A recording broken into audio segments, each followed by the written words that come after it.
안녕하세요. 사연에 빠지다의 DJ 민영입니다.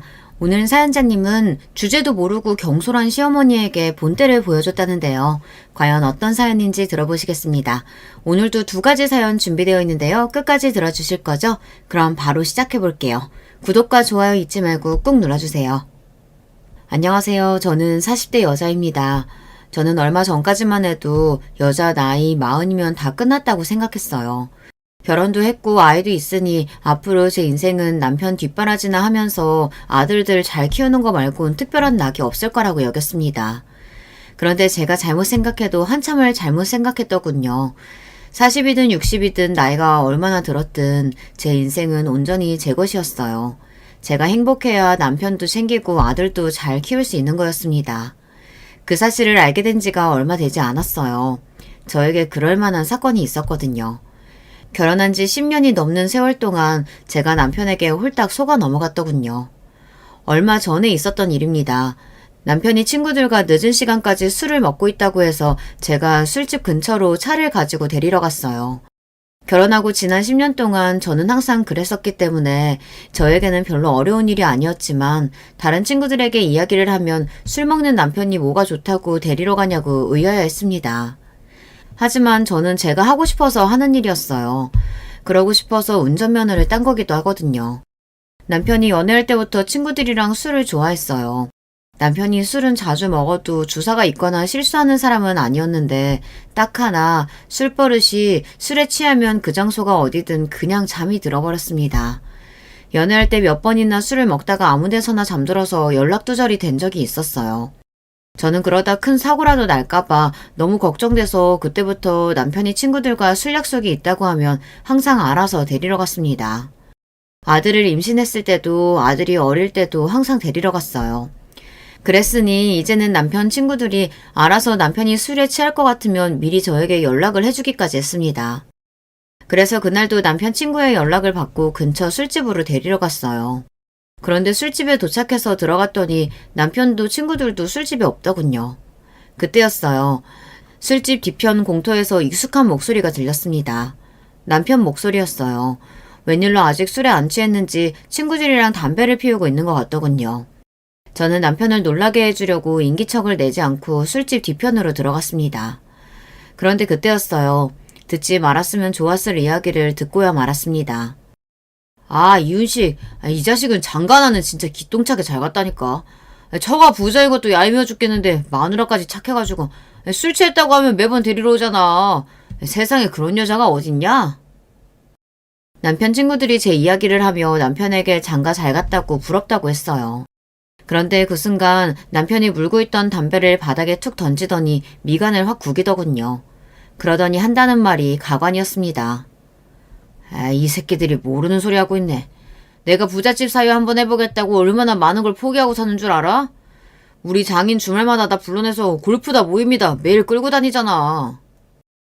저는 남편의 격앙된 목소리에 놀라서 그 자리에 바짝 얼어버리고 말았습니다. 친정아버지가 주말에 남편을 자주 불러내기는 하시지만 그때마다 남편도 좋다고 했었어요. 더군다나 아버지께서 남편을 불러내는 이유는 아버지 주변 지인들을 남편에게 소개해주기 위해서였어요. 다 남편이 하는 일에 필요한 사람들이어서요. 남편이 도대체 뭘 참고 산다는 건지 저로서는 이해가 되질 않았습니다. 하긴 너희 장인 성격 보통 아니지. 야, 그래도 임마 너 지금 너희 와이프 아니었으면 사람 구실이나 제대로 했겠냐? 너 와이프 만나기 전에 회사에서 잘리기 직전이었잖아. 근데 너 지금 와이프가 너희 거래처 사장 딸이라는 소리 듣고 욕심나서 5년 넘게 사귄 여친까지 버리고 결혼한 거면서 이제 와서 뭘 툴덜거리냐? 우리는 그때 처음 알았잖아. 네가 돈 엄청 좋아하는 거. 남편 친구들은 도대체 뭐가 그렇게 재미있는지 배까지 잡으며 웃어댔습니다.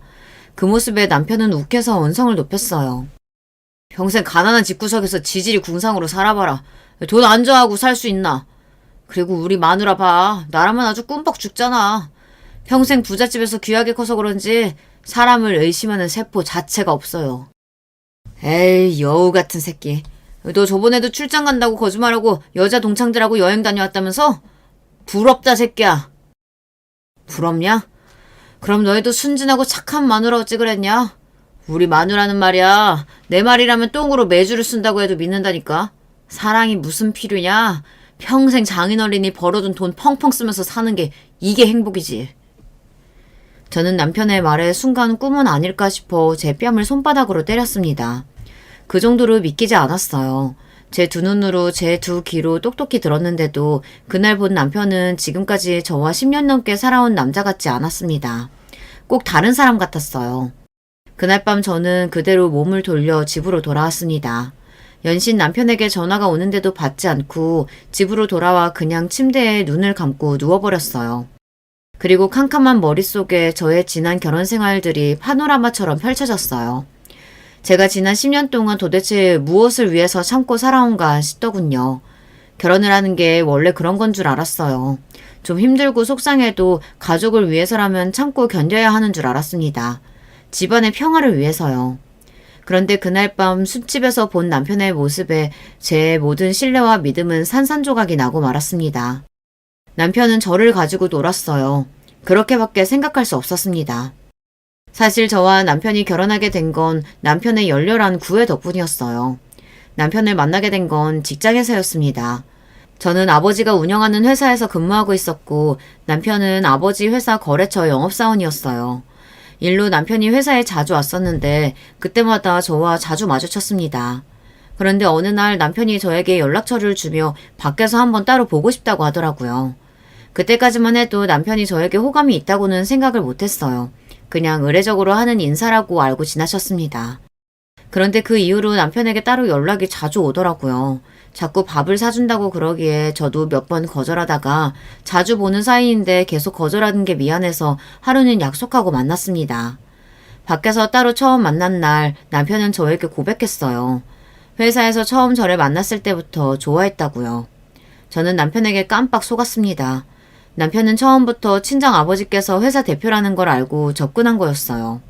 저를 좋아해서 만나자고 했던 말은 시커먼 거짓말이었습니다. 그때의 배신감은 정말 설명할 수 없을 정도로 저에게는 치욕스러웠어요. 저라고 남편의 모든 점이 좋았던 건 아니에요. 사실 남편과 처음 결혼하겠다고 했을 때 아버지께서 반대하셨어요. 저도 남편과 결혼하기 위해 반대까지 무릅쓰고 결혼한 겁니다. 일을 하면서 몇 년 동안 아버지도 남편을 지켜봤기 때문에 성실한 친구라는 건 알고 있었지만 제 짝으로는 많이 부족하다고 생각하셨죠. 처음 제가 남편과 연애를 하고 결혼까지 생각하고 있다고 하자 아버지는 노발대발 난리가 났어요. 이윤식, 그 친구랑 네가 뭘 해? 결혼? 그게 말이 되냐?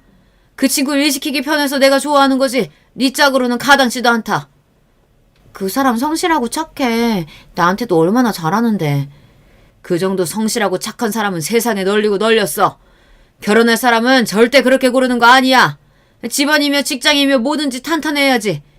이윤식 그 친구 내가 잠깐 얘기해봤는데 집도 별 볼 일 없는 데다가 회사에서도 평판이 별로야. 이번 분기 영업실적 안 나오면 잘린다는 얘기도 있어. 아빠야말로 왜 그래. 지금 회사 직원 뽑아? 내 결혼인데 내가 좋아하는 사람이랑 해야지. 직장이든 집안이든 그런 게 다 무슨 소용이야. 그때 일을 생각하면 지금도 후회가 돼요. 그 정도로 제가 순진했습니다. 아버지 말대로 결혼은 더 많은 걸 보고 신중하게 생각했어야 했는데 제가 너무 경솔했어요. 심지어 저는 아버지에게 남편을 도와달라는 말까지 했어요. 내가 좋아하는 사람인데 아빠가 예쁘게 봐서 더 좋은 자리 갈 수 있게 도와줄 수도 있는 거잖아. 우리 회사에 자리 하나 만들어줘도 되고. 저는 어릴 때부터 아버지에게 뭐든 받기만 하면서 자라서 그런지 아버지에게 부탁하는 게 어렵지 않았어요. 아버지라면 제가 원하는 건 뭐든지 다 해주셨으니까요. 제 말에 아버지는 깊은 한숨을 쉬었습니다. 지금 당장 결혼하라고 허락하는 거는 절대 아니고 아직 이르니 내가 좀 더 지켜보기로 하자. 아버지는 회사에서는 호랑이 같은 대표님이에요. 친정엄마에게도 무뚝뚝하고 살갑지 않으십니다. 하지만 하나뿐인 자식인 저에게만은 딸바보가 따로 없었어요. 말만 하면 정말로 하늘의 별이라도 따다 주실 분이었죠. 그렇다 보니 남편이 마음에 들지 않아도 단호하게 저와 남편을 떼어놓지는 못하셨어요. 그랬다가는 제가 어떻게 나올지 뻔히 다 아시니까요. 그로부터 얼마 뒤 결정적으로 친정아버지께서 결혼을 허락하게 된 계기가 있었어요. 회사 직원들과 거래처 직원들까지 다 함께 야유회를 갔는데 제가 발을 헛디뎌서 저수지에 빠진 적이 있었어요. 그때 직원들이 다 놀라서 구급차 부르고 난리가 아니었는데 그 와중에 남편이 저수지로 들어와 허우적거리는 저를 건져냈습니다. 수영도 못하는 사람이 무작정 물에 뛰어든 거였어요. 그 모습을 보고 아버지께서 남편이 얼마나 제 생각을 많이 하고 있는지 느꼈다면서 한번 집에 인사 오게 하라고 하셨죠. 아빈, 나도 어쩔 줄 모르고 있는데 수영도 못하는 사람이 어떻게 그렇게 단번에 물에 뛰어들 생각을 했어? 정말 대단하네. 고마워. 남편이 집에 인사 온 날 아버지는 고맙다며 연신 인사를 하셨습니다. 그리고 다니는 직장이 힘들면 우리 회사에 자리를 하나 해줄 테니 들어오라고까지 했어요. 그 말은 아버지께서 남편을 어느 정도 사윗감으로 허락한다는 무언의 뜻이었죠.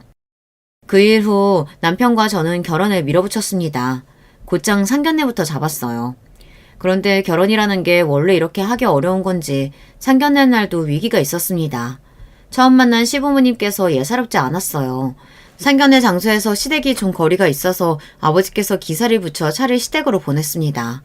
아버지 때는 상견례 장소를 아버지 마음대로 정했으니 죄송해서 한 배려였죠.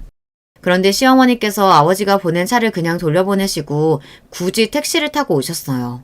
그러면서 상견례 식당에 도착하자마자 하시는 말씀이 웃겼습니다. 요즘 세상에 차 있다고 유세하시는 것도 아니고 저희도 이 정도 거리는 알아서 올 수 있어서 그냥 택시 타고 왔습니다. 시댁에는 차가 없어요. 그래서 저와 아버지는 일부러 신경 써서 보낸 거였는데 시어머니는 그게 오히려 우리 쪽에서 돈 자랑을 한다고 생각하셨는지 기분 나빠하시더라고요. 엄마, 대표님께서 일부러 신경 써주신 건데 왜 자꾸 그래요? 죄송해요, 사모님, 대표님.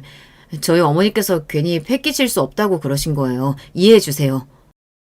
너는 결혼한다는 놈이 장인 장모한테 사모님, 대표님이 뭐야? 호칭은 제대로 불러야지. 그래, 이서방. 이제 가족들 사이인데 편하게 어머님, 아버님이라고 부르게. 아, 네, 어머님. 그렇게 하도록 하겠습니다. 남편은 시어머니의 행동이 민망했는지 애써 빨개진 얼굴로 웃으며 친정어머니에게 이야기했어요. 저희 어머니야 워낙 성격이 온화하고 조용하신 분이라 혹시나 상견례 분위기가 이상해질까 중간에 좋게 하려고 노력을 많이 하셨습니다. 저희는 혹여나 식당이 너무 멀리 있는 거 아닌가 마음 쓰여서 한 행동이었는데 기분 상하셨으면 죄송합니다. 친정어머니는 애써 시어머니께서 마음 상하셨을까봐 애들로 다시 한번 사과를 했어요. 그런데도 시어머니는 아랑곳하지 않으셨습니다. 지켜보니 시어머니 성격 자체가 보통이 아니었어요. 젊어서 고생을 많이 하셔서 그런지 자격지심 뿐만이 아니라 고집도 세고 자존심도 센 것 같더라고요. 남편의 아버지는 남편이 어릴 때 사고로 돌아가셔서 시어머니 혼자 아들 둘을 키우셨더라고요. 남편 위로 형이 하나 있거든요. 그 점에 대해서 시어머니는 자부심이 굉장히 강했습니다. 물론 여자 혼자 애 둘 키운다는 게 쉬운 일이 아니라는 것 정도는 저도 알아요. 그런데 시어머니께서 너무 과하게 이야기하시니 듣는 사람 입장에서는 좀 부담스럽더라고요. 혼자 어린 것들 데리고 서울 올라와서 나물 장사에 식당 청소에 안 해본 거 없이 고생해서 키운 자식들이에요. 대학만 보내면 좀 낫겠지 했는데 힘들게 대학 보내고 취직까지 시켰는데도 좋아지는 게 없네요. 시어머니는 당신이 하고 싶은 말은 꼭 해야 직성이 풀리는 분 같았어요. 굳이 상견례 자리에서 듣기 싫은 본인 하소연을 하더라고요. 자식이라는 게 원래 부모가 열심히 키워서 독립할 수 있도록 내보내는 게 당연한 거지. 뭘 그런 거 가지고 힘들게 하고 그러세요. 안 그래도 남편의 집이 가난한 게 마음에 안 드시던 친정아버지께서 시어머니의 하소연까지 들어주고 싶지는 않으셨는지 아버지는 시어머니가 무슨 소리를 할 때마다 토를 달았어요. 그런 와중에 시어머니도 전혀 굽히지 않으셨습니다. 젊어서 부모가 고생해서 키워줬으면 이제는 좀 자기들끼리 알아서 부모 모시고 효강시켜줄 생각을 해야지. 두 놈 다 여자한테 홀라당 넘어가서는 늙은 엄마 모실 생각도 안 하고 장가가겠다고 하니 서운하잖아요.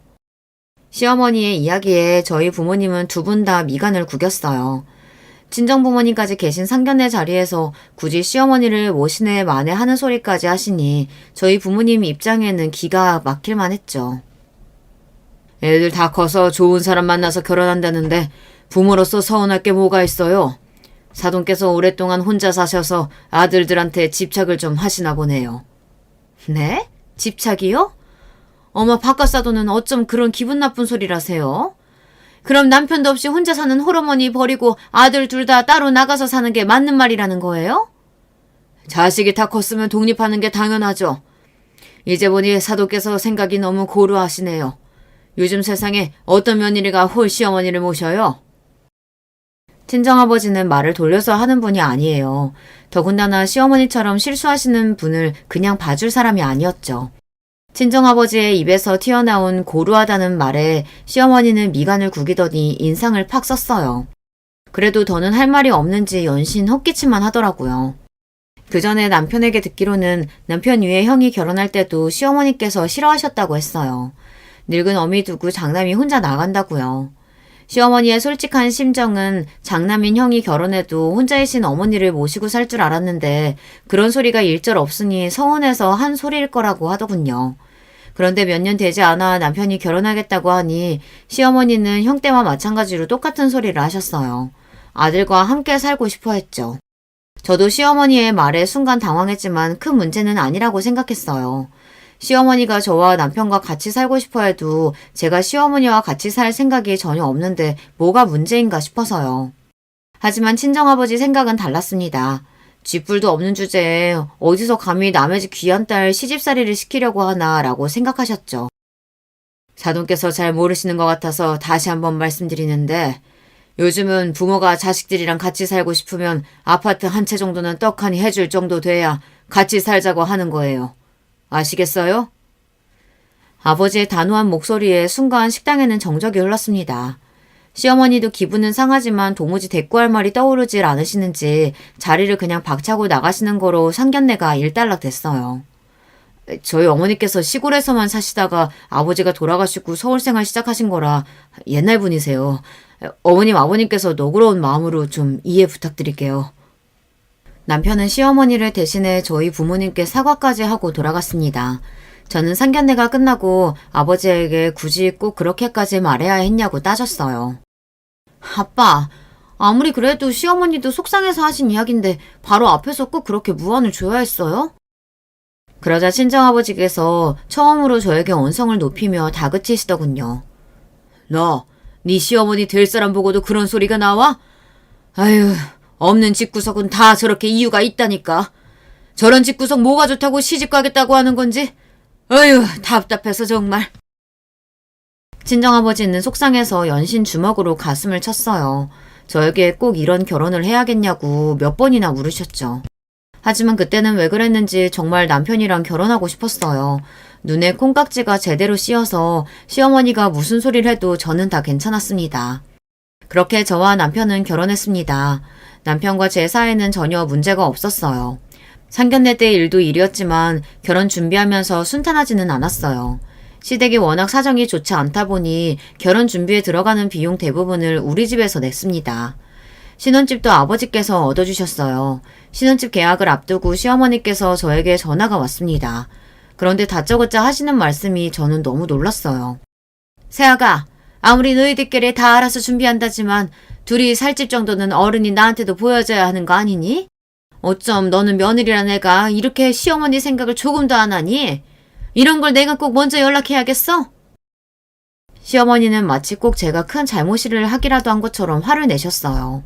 저도 살면서 혼나본 경험이 별로 없다 보니 시어머니의 말에 순간 바짝 얼어버리고 말았습니다.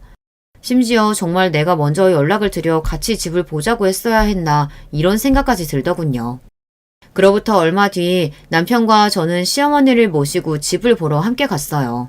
그런데 믿기지 않는 일이 벌어졌습니다. 아파트에 들어서자마자 시어머니께서 갑자기 눈물을 흘리시며 우시기 시작했어요. 아이고 여보, 이것 좀 봐요. 우리 아들이 글쎄 이렇게 좋은 아파트를 샀어요. 대단하죠? 아이고, 우리 아들 정말 대견하다, 대견해. 엄마는 지금 죽어도 여한이 없다. 순간 저는 당황해서 말문이 턱하니 막혔습니다.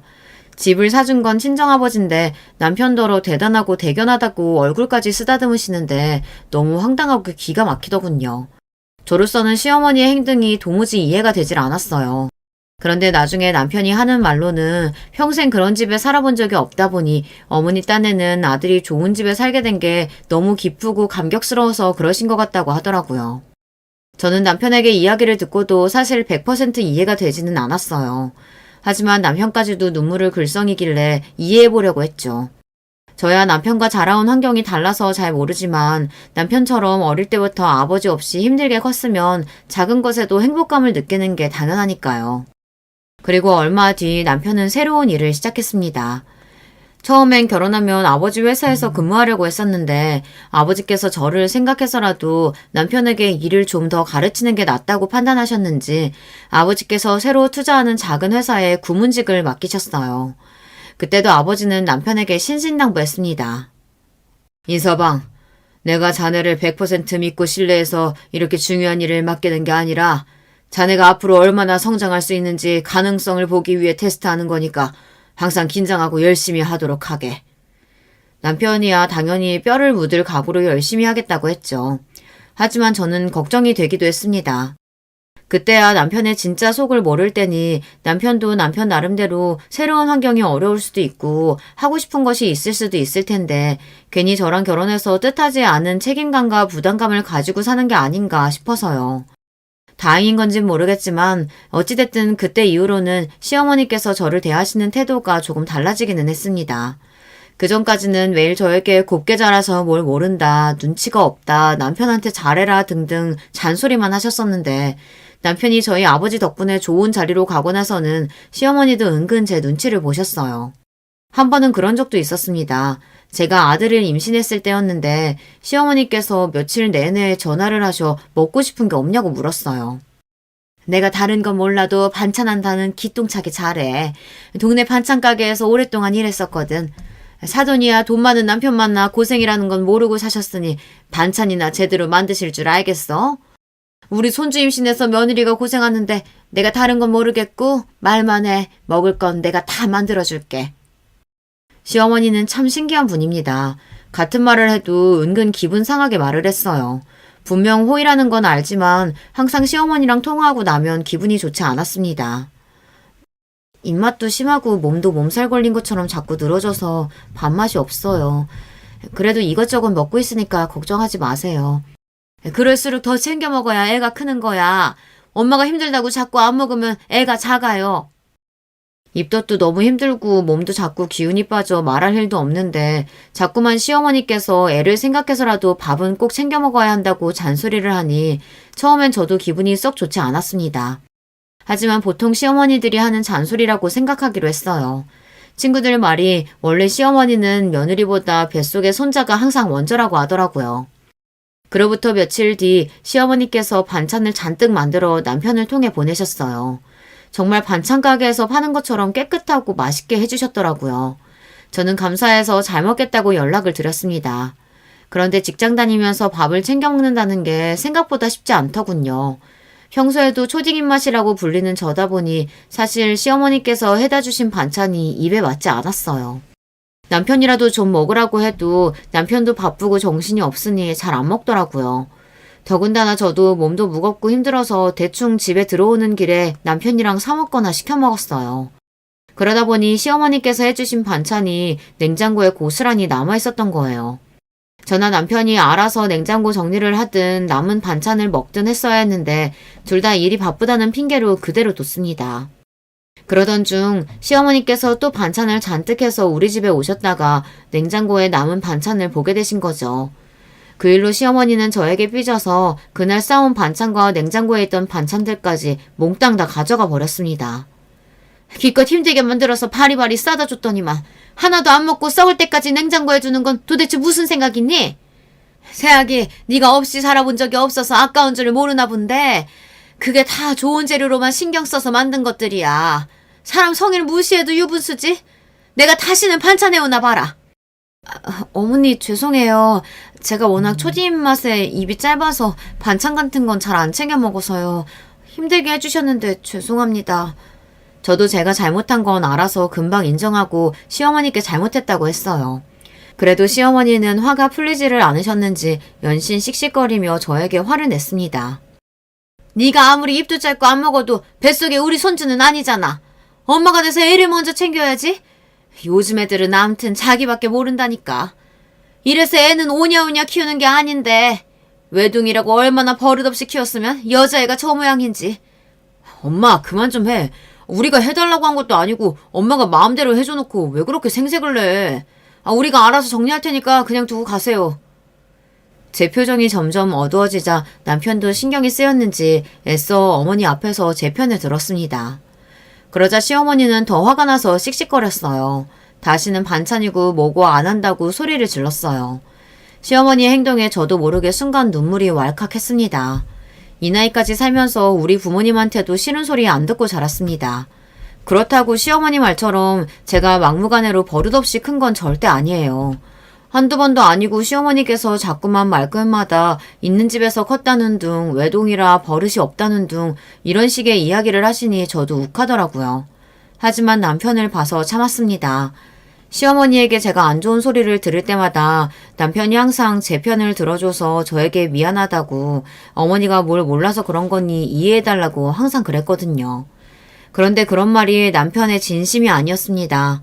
다 제 앞에서 잘 보이기 위한 연기였어요. 사실 시어머니와의 일 말고도 그 이후에도 제가 남편의 말만 믿고 형님네까지 도와준 게 한두 번이 아니에요. 아주버님께서 형님이랑 작은 분식집을 하고 있었는데 장사가 안 됐어요. 그래서 그대로 장사를 할지 업종을 바꿀지 고민이 많았습니다. 그런데 어느 날 남편이 뜬금없이 저에게 프랜차이즈 대리점을 하면 돈이 많이 드냐고 슬쩍 물어보더라고요. 요즘은 분식도 체인점이 많아서 그냥 동네에서 이름도 없이 해봐야 영 장사가 안 된다네. 체인점하고 경쟁해서 이길 수가 없대. 왜? 아주버님이 프랜차이즈 대리점 하고 싶으시대? 아무래도 음식 맛으로 승부 보기 어려우면 체인점이 나을 수도 있지. 남편이 아주버님 걱정하는 거야 당연한 일이니 저도 적당히 분위기를 맞췄습니다. 사실 저도 아주버님 가게에 가서 몇 번 음식을 먹어봤지만 학교 앞이라 그런 데로 장사가 됐던 거지 또 가고 싶은 정도의 맛은 없었어요. 그치? 내가 돈이라도 좀 있으면 떡하니 도와줄 텐데 애도 둘이나 있는데 걱정이다, 걱정이야. 남편은 저에게 은근 아주버님이 월세도 못 내고 있다며 힘들어한다는 이야기를 전했어요. 조카가 피아노도 하고 싶고 태권도도 하고 싶다고 하는데 형편이 안 좋아서 보내주질 못하나 봐. 형이 엄마한테 좀 도와줄 수 있냐고 물어봤다는데 엄마야 당연히 아무것도 없지 뭐. 당시에 제 아들이 5살 정도 됐을 텐데 저희는 영어 유치원에 보내려고 원서를 낸 상태였어요. 친정 부모님께서 요즘은 무조건 영어 유치원에 보내야 한다고 하시면서 교육비를 지원해 주셨거든요. 그런 상황에 아주버님네는 남들 다 다니는 태권도 학원도 못 보낸다고 하니 동생으로서 남편이 속상할 것 같기는 했어요. 아무리 시댁 식구라도 저도 가족이다 보니 남편의 말이 자꾸만 신경 쓰이기는 쓰였습니다. 그래서 주변 아는 지인을 통해 아주버님과 형님을 도와줄 방법이 없을까 생각해봤습니다.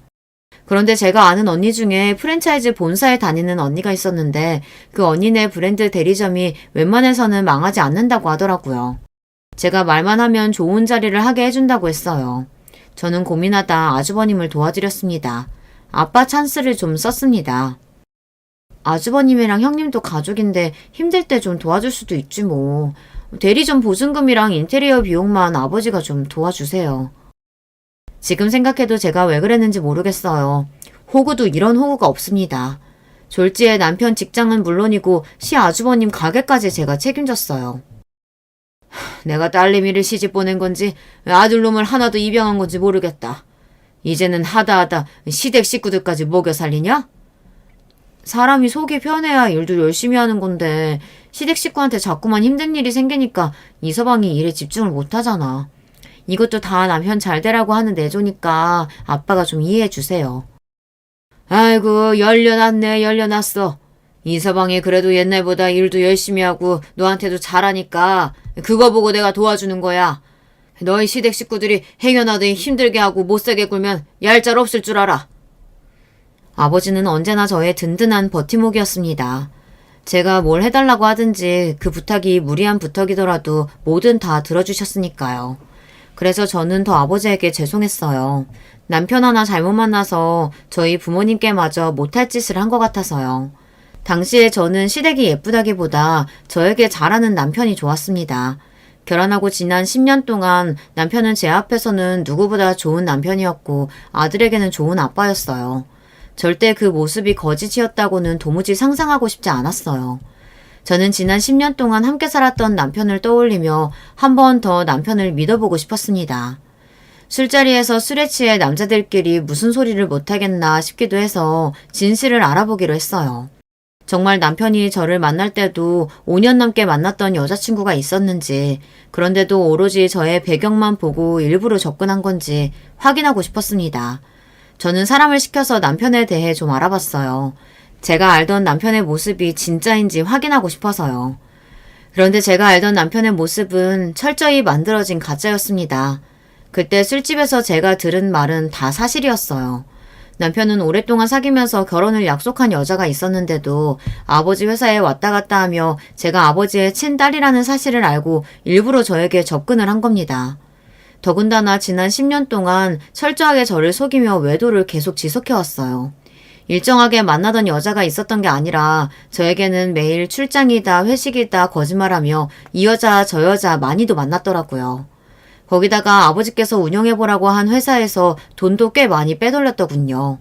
그 돈을 시어머니와 아주버님 앞으로 일정하게 보내고 있었어요. 저는 순간 간신히 붙잡고 있던 이성의 끈이 끊어지는 것 같았습니다. 저는 지난 10년 동안 남편에게 이용당한 거였어요. 저는 달라져야만 했습니다. 더는 이전에 바보 천치 호구로 살 수 없었어요. 앞으로는 철저하게 남편이나 가정이 아닌 저만 생각하기로 했어요. 그로부터 얼마 뒤 때마침 남편의 진짜 모습을 확인할 수 있는 기회가 저에게 생겼습니다. 저는 퇴근하고 들어온 남편에게 할 이야기가 있다고 했습니다. 남편은 예사롭지 않은 제 표정에 무슨 일이라고 걱정스럽게 물었어요. 아주 다정한 얼굴로 말이죠. 아버지 회사가 망했어. 아버지 회사가 망했어. 조만간 아버지 앞으로 된 재산 다 정리될 거야. 그랬습니다. 친정에 일이 좀 생겼어요. 아버지께서 회사를 정리하기로 하셨습니다. 그게 무슨 소리야? 장인어른 회사가 왜 망해?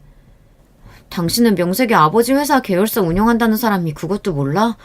암튼 조만간 당신 회사도 정리될 거니까 그런 줄 알고 마무리 알아서 잘해. 괜히 책 잡힐 일 만들지 말고. 제 말에 남편 얼굴은 사색이 됐습니다. 하얗다 못해 허옇게 떠올랐어요. 그러더니 갑자기 자리에서 벌떡 일어나 허둥지둥 하더군요. 그러더니 한다는 소리가 기가 막혔습니다. 말도 안 돼. 아버님은 도대체 일을 어떻게 하셨길래 이런 사달을 만드신 거야? 아, 미치겠네 정말. 남편은 주먹으로 식탁을 내리치며 계속 소리 질렀어요. 그러더니 핸드폰을 가지고 급하게 어디론가 전화를 걸더니 나가려고 했어요. 저는 남편을 붙잡았습니다. 어디를 가냐고요. 당신 내 얘기 못 들었어? 지금 이런 상황에 나만 두고 나가면 어떡해. 나 무섭단 말이야. 제 말에 남편은 순간 제 손을 세게 뿌리쳤습니다. 그러더니 하는 말이 가관이었어요. 지금 이런 상황이니까 나가는 거 아니야. 무서우면 너희 아빠한테 나가서 징징거려. 나는 지금 네 비 맞춰줄 기분 아니니까. 남편은 그대로 문을 쾅 닫고 나가버렸습니다. 그리고 그 순간 저는 너무 허탈해서 입에서 실소가 튀어나왔어요. 이게 바로 진짜 남편의 모습이었습니다. 그 순간 알겠더군요. 저는 남편에게 그 어떤 자비도 가질 필요가 없다는 걸요. 남편이 너무 믿고 싫어도 저는 조금 더 서로 상처 주지 않고 상처받지 않는 선에서 정리하고 싶었습니다. 10년을 부부라는 이름으로 살았는데 하나뿐인 우리 아들의 아빠인데 그런 생각이 자꾸만 발목을 잡아서요. 하지만 이제 더는 아닙니다. 남편이니 가정이니 개나 주라고 하세요. 저는 오로지 제 생각만 하기로 했습니다. 며칠 뒤 저는 일부러 시어머니 앞에서 말을 흘렸습니다. 친정아버지께서 사업을 정리하게 돼서 정신이 하나도 없다고요. 제가 그 정도만 말해도 시어머니는 절대 가만히 있을 뿐이 아니라는 걸 저는 알고 있었어요. 제 예상대로 시어머니는 호들갑을 떨면서 남편에게 연락을 해봤나 봐요. 역시나 남편도 저희 친정아버지께서 사업이 망한 줄 알고 있으니 남편도 시어머니에게 저희 아버지 사업이 망했다고 이야기한 거죠. 장인어른 사업 쫄딱 망해서 다 정리했다는데 엄마 나 어떡해? 지금까지 장인어른 사업 하나 보고 참고 산 건데 망해버렸으니 이제 어떡하냐고. 그 큰 회사가 어떻게 그렇게 한순간에 망할 수가 있어. 너 제대로 알아본 거야? 시아버지 회사 망하면서 우리 회사까지 지금 감산하고 난리도 아니야. 직원들 말이 원래 회사 정리되면 다 하는 거라는데 이러다가 내가 회사 돈 빼돌린 거 탄로나면 어떡하냐고. 으이그 소심한 놈. 그깟 돈 얼마나 된다고 그거 가지고 난리야. 문제는 지금 당장 너희 장인 회사 망하면 앞으로 우리 어떻게 사냐. 그게 문제지. 남편과 시어머니는 둘이 아주 똥줄이 타서 난리가 아니었나 봐요. 제가 이미 남편 회사 직원들에게 입단속을 시켜둔 상태였기 때문에 남편은 이야기할 데도 없어 더 불안했을 거예요. 며칠 뒤 시어머니에게 연락이 왔습니다. 예상대로 저를 시댁으로 불러들였어요. 그리고는 조심스럽게 너희 아버지 회사가 망한 게 사실이냐고 묻더군요. 한껏 진지한 시어머니의 표정에 저는 웃음을 참느라 힘들었습니다. 네, 맞아요. 아버지께서 대형 사고를 치셨더라고요. 아마 곧 있으면 아버지 회사랑 그이 회사도 다 정리될 거예요. 저는 최대한 침울한 얼굴로 친정아버지께서 대형 사고를 쳤다고 말했습니다. 그러자 시어머니께서 벌거진 얼굴로 앉은 자리에서 엉덩이까지 들썩거렸어요. 화가 나서 어쩔 줄 모르는 표정으로요. 그러더니 하시는 말씀이 기가 막혔습니다. 내가 너희 아버지 건방지게 굴 때부터 진작 알아봤다. 돈 좀 있다고 그렇게 허세를 부리더니만 결국은 망했네 망했어. 아유, 망하려면 본인이나 혼자 망할 것인지 내 아들한테 피해는 왜 주는 거야? 시어머니도 역시나 본인의 바닥을 금세 드러냈습니다. 그 모습을 예상했는데도 직접 제 두 눈으로 보고 나니 몸이 바들바들 떨릴 정도로 화가 나더군요. 어머님, 지금 말씀 다 하신 거예요? 다 하기는. 너는 그 중요한 얘기를 왜 안 하고 지금까지 숨기고 있었던 거니? 네 남편 망하든지 말든지 상관없었다는 거야? 아휴, 차라리 잘 됐어. 어차피 내 아들도 너한테 오만정이란 정은 다 떨어졌다는데 이 김에 그냥 이혼해라. 시어머니는 다짜고짜 저에게 이혼하라고 소리를 질렀습니다. 순간 기가 차서 코웃음이 저절로 나오더라고요. 자기가 도대체 무슨 권한으로 저에게 이혼하라 마라인지 모르겠어요. 어머님이 뭔데 저더러 이혼하라 마라 하세요? 저희 부부 일은 저희가 알아서 할 테니까 신경 쓰지 마세요. 저도 지금까지 살면서 시어머니라면 아주 치가 떨립니다. 전에야 남편과 결혼해서 산 세월이 있으니 애를 생각해서라도 참고 살아보려고 했는데 더는 아니에요. 저도 참을 만큼 참았습니다. 저는 앞으로 또 언제 시어머니와 만날 수 있을지 모르니 일부러 이 기회에 할 말 다 하자 싶었습니다. 그 아비의 그 딸이라고 싸가지 없는 것도 유전이니? 어디 감히 시어머니 앞에서 버럭버럭 대들어? 너희 아버지가 아직도 그 잘난 사장인 줄 알아? 끈떨어진 연주제에 어디서 큰 소리야? 시어머니는 역시나 본색을 그대로 드러냈습니다. 친정아버지께서 결혼 생활 내내 남편을 도와주는 것도 모자라 아주버님까지 챙겼을 때는 찍소리도 안 하고 가만히 있더니만 아버지께서 망했다는 말 한마디에 태도가 180도 변해버렸더라고요. 거기다가 시어머니는 준비성도 철저한 분이었어요. 갑자기 자리에서 벌떡 일어나더니만 서랍에서 웬 종이봉투를 꺼내더군요. 그러더니 저더러 다짜고짜 도장을 찍으라고 했습니다. 너 같은 며느리 더는 필요 없으니까 여기 이혼 서류에 당장 도장 찍고 내 손주 내놓고 나가. 사람이란 참 간사합니다. 그 와중에 시어머니는 이혼 서류까지 미리 준비해두고 남편 이름에는 도장이 다 찍혀있더군요. 거기다가 손주까지 놓고 나가라고 저에게 엄포를 놓더군요.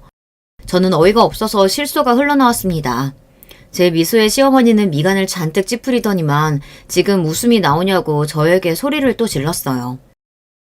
손수 이혼 서류까지 준비해주시고 고맙네요. 그 인간이랑 이혼할 생각하니까 저도 모르게 웃음이 절로 나오네요. 좋아요. 저도 바라던 바예요. 도장 바로 찍어드릴게요. 대신 우리 준혁이는 절대 안 돼요. 내 새끼는 내가 데려갈 거예요. 쥐뿔도 없는 년이 애를 어떻게 데려간다 그래? 너 잊었나 본데 너 이제 거지야. 평생 너 뒤치다거리만 하던 부모도 망한 마당에 네가 무슨 수로 애를 키운다 그래?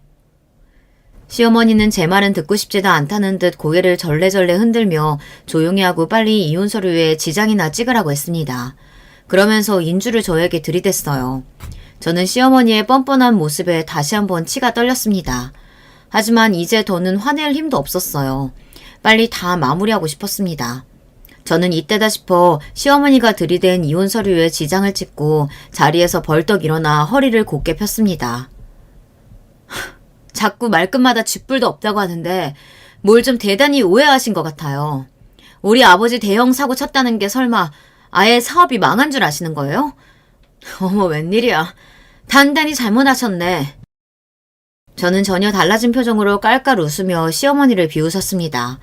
그러자 시어머니는 그런 제가 이해가 안 된다는 듯 인상을 썼어요. 네가 이제 아주 미쳤구나. 이게 다 무슨 소리야. 너희 아버지 망한 거 내가 다 아는데. 망한 게 아니라 최근에 외국계 유명 기업에서 아버지 회사를 1,000억에 매각했어요. 동남아 전역의 아버지 회사에서 만든 브랜드가 매장에 쫙 깔리기로 했거든요. 그래서 아버지 회사 팔기로 한 거예요. 그랬습니다. 아버지께서 의류 사업을 크게 하셨는데 아버지 회사에서 새로 런칭한 브랜드가 동남아랑 중국에서 유명해지며 아예 외국계 회사에서 매각 제의가 들어왔어요. 동남아 전역과 중국에 매장을 만든다고요. 아버지도 이제 연세도 있으시니 쉬시면서 자식들 편하게 살게 해주시겠다고 곧바로 매각을 결정하셨습니다. 이제 어머니와 여행도 다니고 주말 농장 같은 것도 하면서 편하게 살고 싶으시다고요. 그 소식을 알게 되자마자 저는 머릿속에 계획이 번뜩였어요. 남편에게 한 방 제대로 먹이고 이혼할 명분을 찾고 있었는데 이것만 한 게 없다 싶었죠. 남편이 저를 사랑하지도 않으면서 친정 재산만 보고 결혼했다는 걸 알게 된 순간부터 저는 이를 바득바득 갈았습니다. 어떻게 하면 남편과 시댁 식구들에게 절망감을 안겨주고 영원히 빠이할 수 있을까 싶어서요. 그래서 일부러 아버지가 사업이 망한 것처럼 몰고 간 겁니다. 사랑 없이 재산만 보고 결혼한 인간이 가난해진 저와 더 살고 싶을 리 없으니까요. 이게 다 무슨 소리야? 1,000억 매각이라니? 그런 중요한 얘기를 왜 이제야 해? 너희 집안 망한 거 아니었어? 망하기는 우리 집이 왜 망해요? 어머님 댁처럼 지지리도 없는 집구석이나 망하는 거지. 암튼 이혼 서류 준비는 다 끝난 것 같으니까 접수는 저희 쪽 변호사한테 알아서 하라고 할게요. 그럼 저는 이만. 저는 시어머니 손에 들려있던 이혼 서류를 획 뺏어서 들고 자리에서 일어났습니다. 제 행동에 시어머니는 안절부절 난리가 났어요. 그러더니 핸드폰으로 남편에게 전화를 걸려는 것 같더라고요. 어머머 애미야, 그게 무슨 소리야. 망한 게 아니면 말이 달라지는 거지. 얘 잠깐만, 네 남편 금방 오라고 할 테니까 잠깐만 기다려. 저는 이미 현관까지 다 걸어갔는데 시어머니는 짧은 다리로 불이 나게 따라왔어요. 그러더니 잠깐만 기다려달라고 애원을 했습니다. 저는 시어머니의 손을 세게 뿌리쳤어요. 웃기고 있네. 내가 지금까지 당신들 하늘 짓거리 모르고 있는 줄 알아? 지금까지 바보처럼 허구해줬으면 이쯤에서 고마운 줄 알고 나가 떨어져. 저는 세상에서 가장 못된 표정을 지어 보이며 시댁을 나섰습니다. 그리고 곧장 아버지 담당 변호사에게 이혼 서류를 접수했어요. 저는 속이 다 시원했습니다. 그 이후 어떻게 됐냐고요? 남편 회사는 아버지 회사가 매각되면서 자연스레 정리됐어요. 회사의 다른 직원들은 대부분 인계돼서 외국계 회사로 합병이 됐습니다. 남편만 제외하고 말이죠. 그리고 시아주버님이 운영하던 프랜차이즈 분식집도 정리했습니다.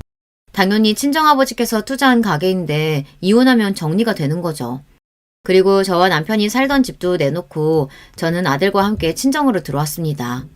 저와 남편의 이혼이 아들에게는 갑작스러운 일이라 혼란스러워하는 것 같긴 하지만 차차 지내다 보면 아들도 부모 입장을 이해할 거라고 믿어요. 그때까지 제가 잘 챙길 거니까요. 당연히 남편이랑 시댁 식구는 노발대발 난리가 났습니다. 심지어 남편은 제 앞에서 무릎까지 꿇고 저에게 이혼을 보류해달라고 빌었어요. 여보, 당신이 알고 있는 게 뭐든 다 오해야. 난 처가 돈만 보고 당신이랑 결혼한 거 아니야. 난 당신 사랑해. 그러니까 이혼하지 말고 우리 다시 행복하게 살자. 남편의 찌질한 모습을 보는데 제 지난 인생이 송두리째 다 후회가 되더군요. 저도 남편이 어떤 인간이든 참고 살다 보면 지난날의 아픔도 다 잊혀지고 사라질 거라고 기대했어요. 그런데 아닙니다. 저는 남편을 절대 용서할 수 없었어요. 사랑 같은 소리 하고 있네. 이미 이혼 서류 접수됐으니까 날짜 맞춰서 법원에나 잘 나와. 그리고 우리 준혁이 데려가겠다고 괜한 수작 부릴 생각하지 말고.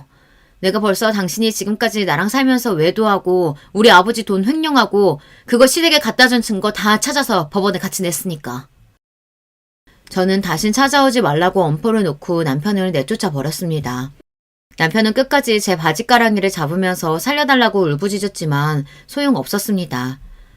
제발 여보, 당신이 날 어떻게 생각하든 한 번만 용서해주면 내가 평생 당신의 개로 살게. 그러니까 제발 이혼만 보류해줘. 개 같은 소리 하고 있네. 당신이야말로 그만 월월 짓고 내 집에서 나가. 저와 남편은 장장 1년에 걸친 소송 끝에 이혼하고 완벽한 남남이 되었습니다. 이혼하는 과정에서도 입에 담기도 싫을 정도로 더러운 일들을 많이 겪었어요. 남편이 순순히 이혼 안 해주려고 발악을 했거든요. 그 과정에서 저는 남편과 시댁 식구들에게 조금의 미련도 남지 않을 정도로 오만 정이 다 떨어졌습니다.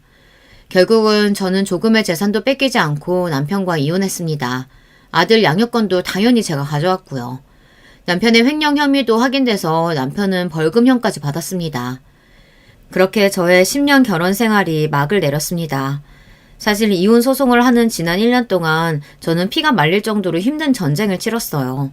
세상의 모든 사람이 싫어질 정도로 쉽지 않은 일이었습니다. 하지만 이혼을 통해 잃은 것만 있는 것은 아니에요.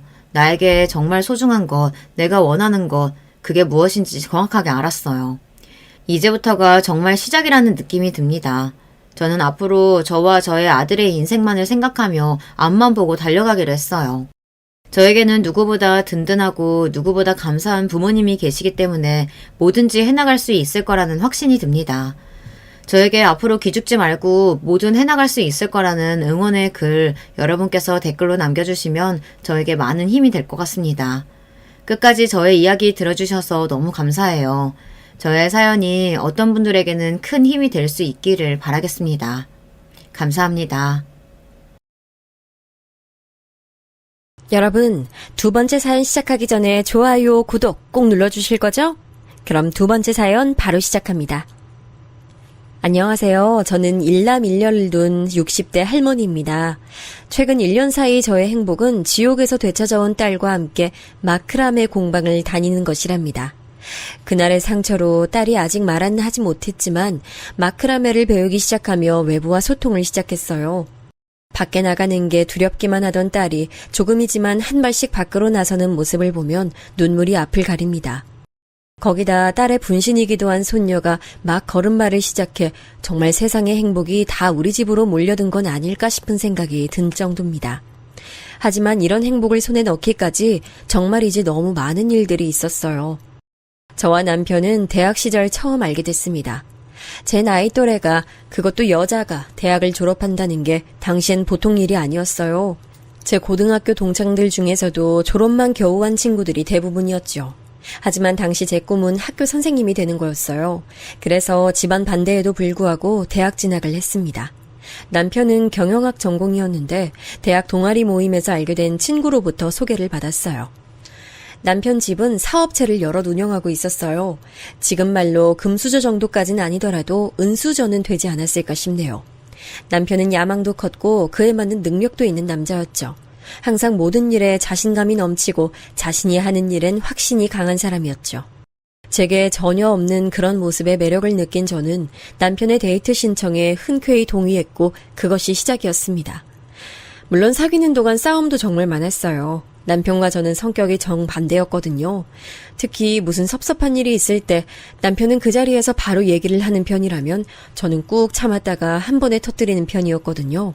그래서 남편이 저를 향해 너무 답답하다고 말했습니다. 남편과 제 사이엔 딸과 아들 하나씩 있었어요. 딸아이가 첫째, 둘째가 아들이었죠. 오늘 이야기의 주인공이기도 한 제 딸은 어릴 때 가장 좋아했던 장난감이 피아노였어요. 어린이날 선물로 받은 피아노를 정말이지 하루 종일 가지고 놀더군요. 그래서 6살 되던 해에 피아노 학원을 보냈는데 선생님께서 재능이 있다고 칭찬하셨습니다.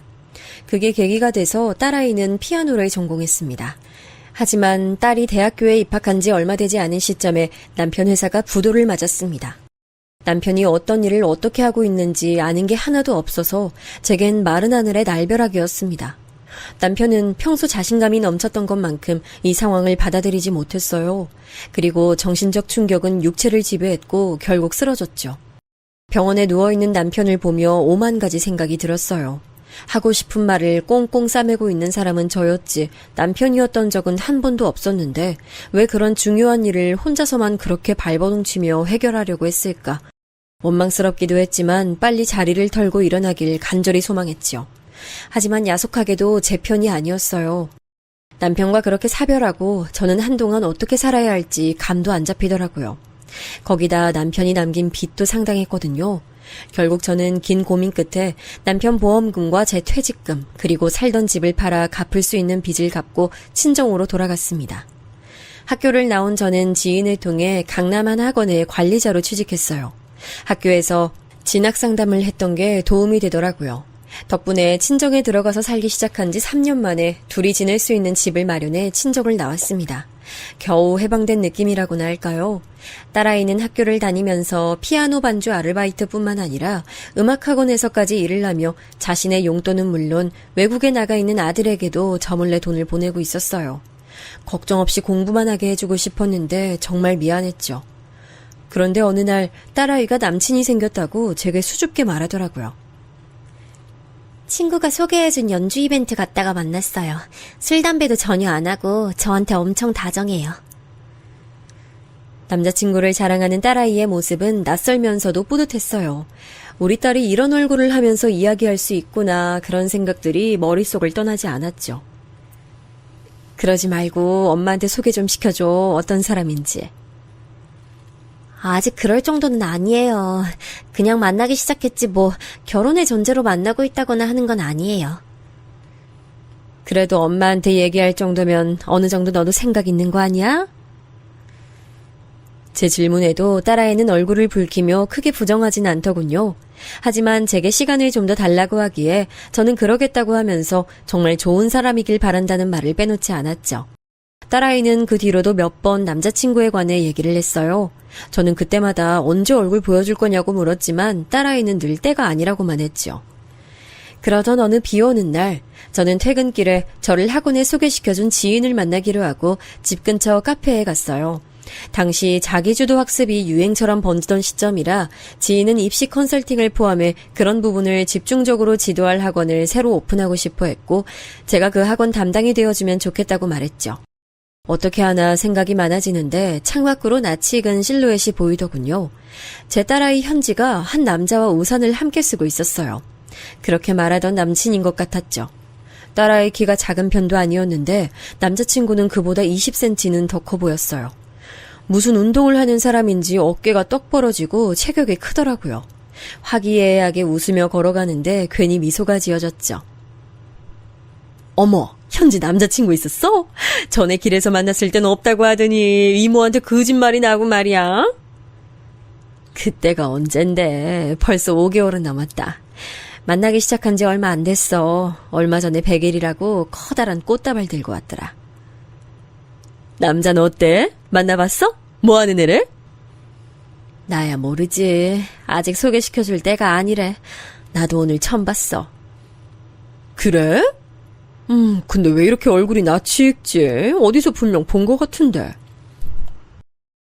친구는 딸아이 남자친구를 분명 자신이 만난 적이 있다고 하면서 고민하더니 금방 다시 생각나면 말해주겠다고 했죠. 그렇게 얘기를 마치고 나온 저와 친구는 주차장으로 향했습니다. 저야 걸어가면 금방이라 괜찮다고 했지만 친구는 비도 오는데 어떻게 그냥 보내냐고 하면서 굳이 제게 차를 태워주겠다고 했죠. 친구를 따라 차로 향하는데 방금 본 딸아이 남자친구가 주차장으로 들어오고 있더라고요. 여기 차를 세워뒀었나 보다 하는데 큰 소리로 전화통화를 하면서 어디론가 걸어가고 있었죠. 진짜 내가 제대로 체크하라고 했잖아. 일 자꾸 그따위로 할 거야? 돈 받았으면 돈값 하라고. 진짜 좋게 말할 때 제대로 해라. 박살내기 전에. 알아들었어? 험악한 분위기로 거친 말을 내뱉는 모습에 방금 내가 본 사람이 맞나 싶은 생각이 들었죠. 딸아이의 남자친구가 멈춰선 곳은 저처럼 차에 관심이라고는 쥐뿔도 없는 사람도 단박에 알아볼 수 있는 차량 앞이었어요. 몇 번 봤지만 벤츠가 확실하더군요. 친구도 알아보고는 무슨 벤츠를 몰고 다니느냐고 깜짝 놀랐고요. 친구는 차에 관심이 많은 편이라 보자마자 프리미엄이 확실하다고 하며 제게 딸아이 남자친구 하는 일이 뭐길래 저런 차를 몰고 다니냐고 물었죠. 현지 또래라고 하지 않았어? 그럼 아직 20대란 소리잖아. 뭐 하는 집이길래 저런 차를 몰고 다니는 거래? 너 진짜 들은 거 없어? 내가 더 궁금하다. 도대체 이게 다 무슨...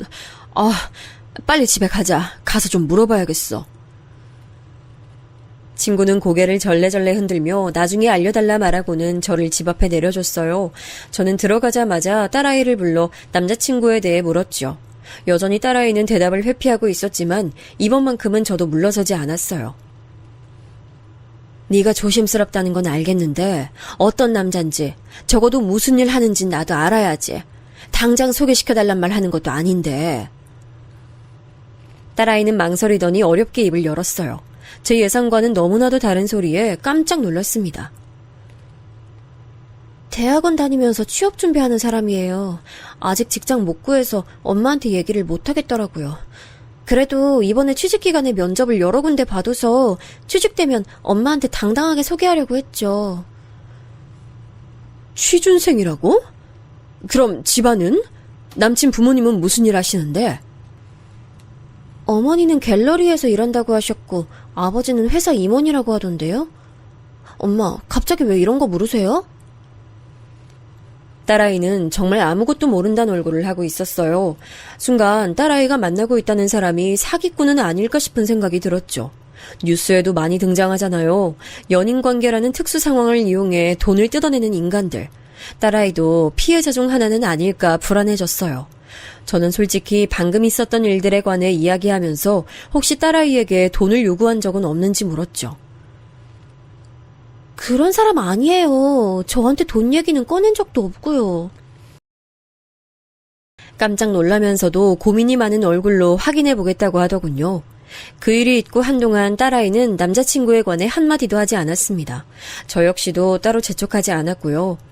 그렇게 몇 달의 시간이 흐르고 딸아이는 제게 남자친구를 집으로 데려와도 되겠냐 물었어요. 저는 그동안 별다른 얘기가 없기에 두 사람 사이에 변화가 있을 것이라고 생각했는데 남자애가 제게 꼭 하고 싶은 말이 있다고 했다더라고요. 저는 흔쾌히 집으로 오라고 말했죠. 제게 할 말이라는 게 무엇인지도 듣고 싶었고 어떤 아이인지 제대로 보고 싶은 마음도 컸고요. 약속한 날이 되자 은근 긴장되더군요. 친구들은 남자를 보려면 술을 먹여야 한다고 했지만 딸아이에게 술과 담배를 일절하지 않는다는 소리를 들어서 그건 안 되겠더라고요. 없는 솜씨까지 부려가며 식사 준비를 했더니 때마침 아이들이 들어오는 소리가 났습니다. 그날 주차장에서 봤던 남자애가 양손에 커다란 종이 가방과 꽃바구니를 하나씩 들고 들어왔죠. 가까이서 보니 훨씬 더 키 크고 덩치도 있더라고요. 제가 체구가 작은 편이라 그런지 뭔가 압도적인 느낌도 들었어요. 딸아이의 남자친구가 또래치고는 무거운 목소리로 제게 인사를 하며 꽃바구니를 내밀 때까지도 저는 한마디도 못했죠. 정신을 번쩍 차린 것은 딸아이의 헛기침 소리 덕분이었어요. 저는 키가 너무 커서 놀랐다는 말과 함께 식사부터 하자고 했죠. 딸아이 남자친구는 가리는 것 없이 정말 맛있게 먹어줬어요. 요리한 사람이 기분 좋을 정도로 말이죠. 그렇게 식사를 마치고 거실로 자리를 옮긴 뒤 남자친구 아이는 제게 어머니라고 불러도 되겠냐고 하더니 조금의 망설임도 없이 제게 사과부터 하더군요. 어머니, 죄송합니다. 제가 현지 만나면서 솔직하게 다 얘기 못했던 것도 사실입니다. 끝까지 속일 생각은 아니었습니다. 죄송합니다. 나한테 미안할 일은 아니죠. 어떤 사정인진 모르지만 그 부분은 딸아이랑 얘기를 해야 하지 않겠어요? 당사자랑 얘기를 해야죠. 얘기 들었고 난 이해했어요, 엄마. 충분히 그럴 수 있겠다는 생각 들었고. 그럼 더더욱 나한테 사과할 문제는 아닌 것 같네요. 딸아이 남자친구는 자신의 본가가 한남동에 있다는 말로 시작하더군요. 한남동이라면 TV에서도 자주 나올 정도로 유명한 동네잖아요. 연예인들은 물론 돈 좀 있다 하는 사람들이 모여 사는 곳이었죠. 이야기 들어보니 딸아이가 제게 알려준 부모님 직업이 틀린 건 아니더라고요.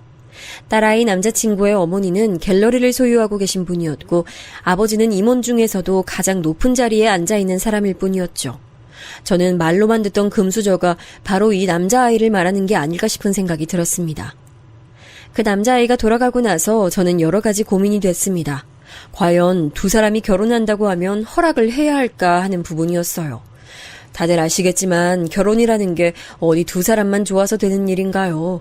전혀 모르는 두 집안이 결혼이란 제도로 묶이는 것이다 보니 집안도 보고 결혼해야 한다고 말하는 사람들도 적지 않잖아요.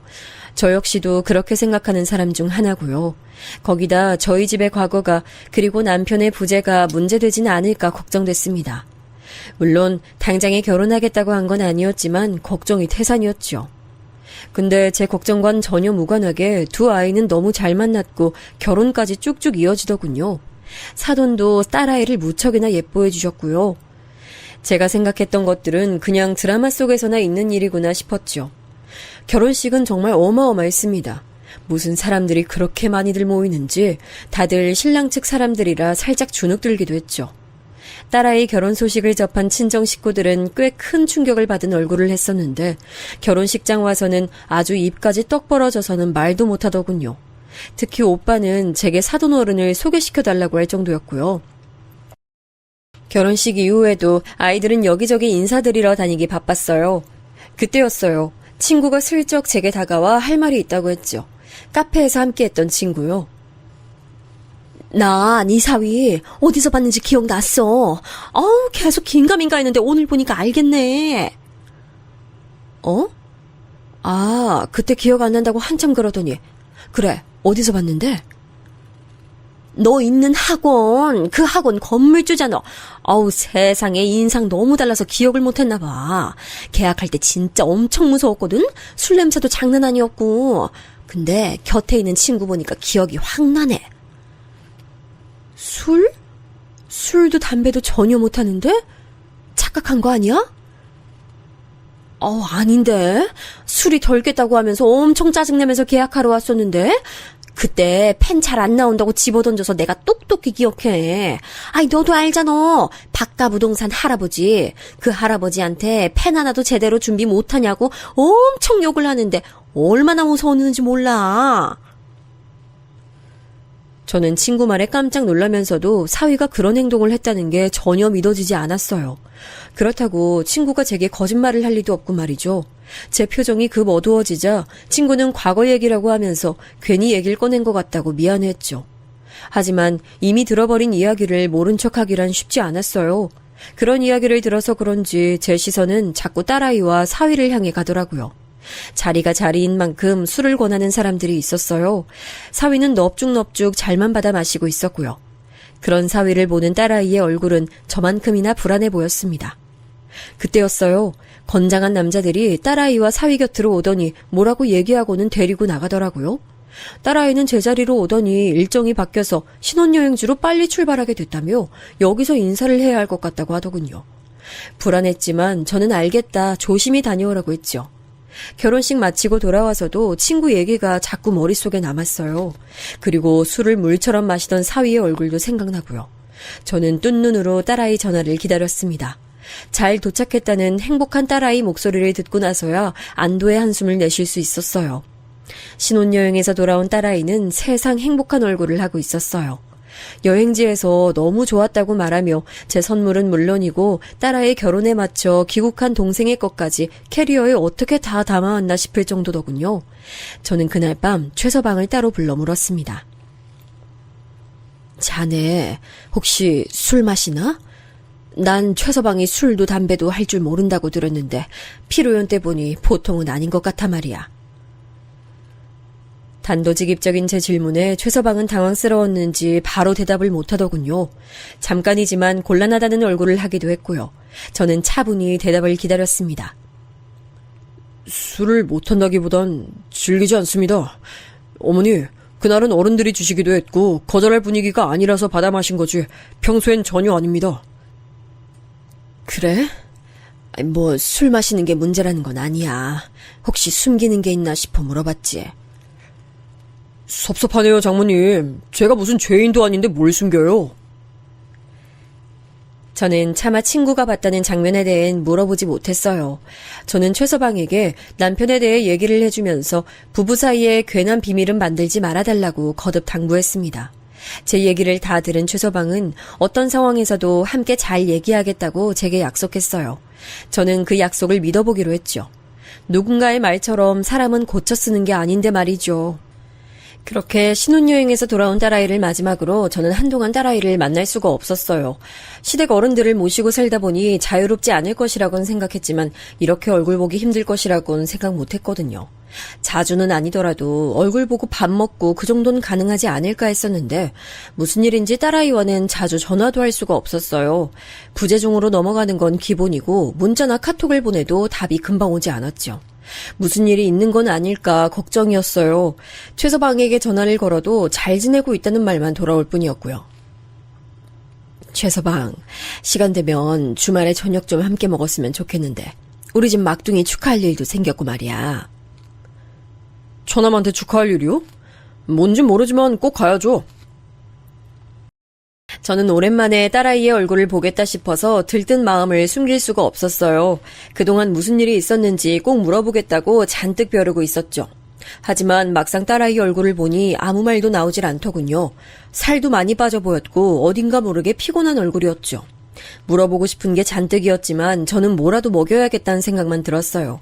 하지만 딸아이는 음식을 얼마 먹지도 못하고 화장실로 달려갔죠. 최서방은 별거 아니라는 얼굴로 딸아이를 따라가더니 곧 함께 자리로 돌아왔어요. 그 모습을 보는데 순간 머릿속에 지나가는 게 있더라고요. 현지야, 너 임신했어? 제 질문에 딸아이는 수줍게 고개를 끄덕이며 아랫배를 만지작거렸어요. 저는 제가 곧 할머니가 된다는 사실에 깜짝 놀라고 말았죠. 안정이 필요하다고 해서 병원에 좀 있었어요. 그래서 연락이 잘 안 되기도 했고. 저희 어머니께서도 확실해지면 연락드리는 게 좋겠다고 말씀하셨어요. 최서방은 무언가 말하려는 딸아이의 손을 잡으며 제게 말했어요. 저 역시 딸아이를 가졌을 때 몸이 많이 약해져서 고생을 했었거든요. 그래서 상황적으로는 이해가 됐지만 그런 힘든 순간에 엄마가 곁에 있어주지 못했다는 게 너무 속상했죠. 시댁이라는 불편한 곳에서 혼자 힘들어했을 딸아이를 생각하면 마음이 아프더군요. 딸아이는 최서방 눈치를 보며 제게 웃어 보였어요. 하지만 저는 그 웃음이 석연치 않았죠. 그럼 며칠만이라도 여기서 좀 있다가 엄마도 너 가졌을 때 고생 많이 했었는데. 어머니, 말씀은 정말 감사하지만 이 사람 건강 챙겨주는 사람들도 집에 상주하고 있으니까 너무 걱정 마세요. 그래도 엄마 마음이 그게 아니야. 현지도 내가 챙겨주는 게 더 편할 거 아니야. 전혀 모르는 사람들보다는. 그러니까 최서방. 당연히 어머니께서 잘 챙겨주시겠지만 그렇다고 어머니께서 전문가는 아니시잖아요? 이 사람 컨디션 체크는 그냥 전문가한테 맡기는 게 어떻겠어요? 제 말에도 최서방은 단호하게 절대 그럴 수 없다 하더군요. 울컥한 마음이 들었지만 붙잡아둘 명분이 없었어요. 하지만 이대로 딸아이를 보내면 안 된다는 생각이 든 것도 사실이었죠. 엄마 괜찮아요. 입덧이 좀 심하긴 한데 시댁 어른들이랑 집안일 봐주시는 분들이 세심하게 잘 챙겨주시거든요. 제가 서운한 기색이 역력하자 딸아이가 한마디 하더군요. 하지만 그 모습마저도 제 눈엔 어색하게 보일 뿐이었죠. 그날 저는 내키진 않았지만 아이들을 다시 보내야 됐어요. 딸아이가 타고 간 차가 멀어질 때까지 내려다봤죠. 그날 이후 딸아이와는 또 연락이 닿지 않았어요. 이번엔 문자조차 읽지 않더라고요. 카톡엔 사라지지 않은 일이 쌓여만 갔습니다. 거기다 최서방도 연락이 닿지 않았고요. 이대로는 도저히 안 되겠다 싶어 딸아이와 초중고를 함께 다녀 많이 가까운 미진이에게 전화를 했습니다. 미진이 역시 딸아이와 연락이 되지 않는다 하더군요. 안 그래도 연락이 안 돼서 어머님께 전화드리려고 했어요. 저번 주에 전화하다가 끊겼거든요. 입덧이 너무 심하다고 힘들다고 하더니 갑자기 전화가 툭 끊겼어요. 그리고는 소식이 없네요. 다른 말은 없고? 혹시 그동안 연락하면서 수상하다거나 뭐 이상한 일은 없었어? 딱히 그런 말은 없었어요. 그냥 서둘러 전화 끊는 일이 많았다는 것 정도? 말도 없이 그냥 뚝 끊어버리는 일이 대다수였죠. 나중에 물어보면 남편이 들어와서라거나 시댁 어른께서 찾으셔서 그랬다고 하는데 아무리 그래도 그렇게 전화를 끊는 일이 어딨냐고 했더니 미안하다고만 하더라고요. 저는 점점 더 뭔가 이상하다는 생각과 함께 머릿속에 경보기가 울렸어요. 저는 내친 김에 최서방 회사에 찾아갔죠. 하지만 출장 갔다고 하면서 연락이 어렵다고 하더라고요. 내가 최서방 장모예요. 너무 급한 일이라서 그런데 어떻게 연락할 방법이 없나요? 죄송합니다. 중요한 출장이라 저희도 당장 연락을 전달하기가 어렵습니다. 하지만 오셨다고 메모 남겨둘게요.